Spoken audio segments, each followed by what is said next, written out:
వైఎస్ఆర్సీపీ నాయకులను కార్యకర్తలను అక్రమ కేసుల్లో ఇరికించి వేధించిన వారిని వదిలే ప్రసక్తే లేదని హెచ్చరించారు మాజీ ఎమ్మెల్యే పిన్నెల్లి రామకృష్ణారెడ్డి.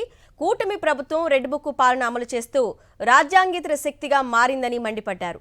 మాచర్ల వైఎస్ఆర్సీపీ కార్యాలయంలో డిజిటల్ బుక్ క్యూఆర్ కోడ్ పోస్టర్ను ఆవిష్కరించారు. కూటమి ప్రభుత్వం వైఎస్ఆర్సీపీ శ్రేణులపై అక్రమ కేసులు పెట్టి వేధిస్తే వెంటనే డిజిటల్ బుక్లో వివరాలను నమోదు చేయాలని పిలుపునిచ్చారు.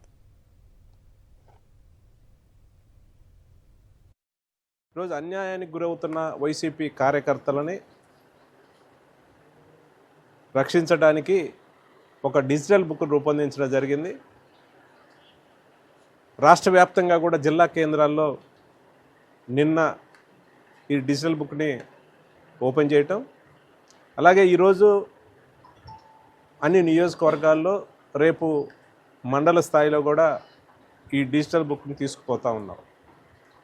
గడిచిన 16-17 నెలల కాలంలో కార్యకర్తలు జరిగిన అన్యాయం, అక్రమ కేసులు పెట్టిన అధికారులను కానివ్వండి, దానికి సంబంధించిన తెలుగుదేశం కూటమి నాయకులందరినీ కూడా ఎవరిని వదిలిపెట్టకుండా ఈ డిజిటల్ బుక్లో ఎంట్రీ చేస్తాం.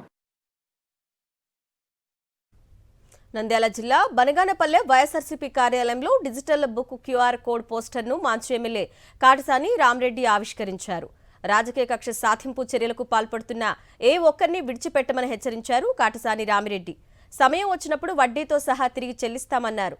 కూటమి కక్ష సాధింపు చర్యలకు గురవుతున్న కార్యకర్తలకు అండగా ఉంటామని భరోసా ఇచ్చారు. జగన్ 2.0 తప్పక అమలు చేస్తామని స్పష్టం చేశారు కాటసాని.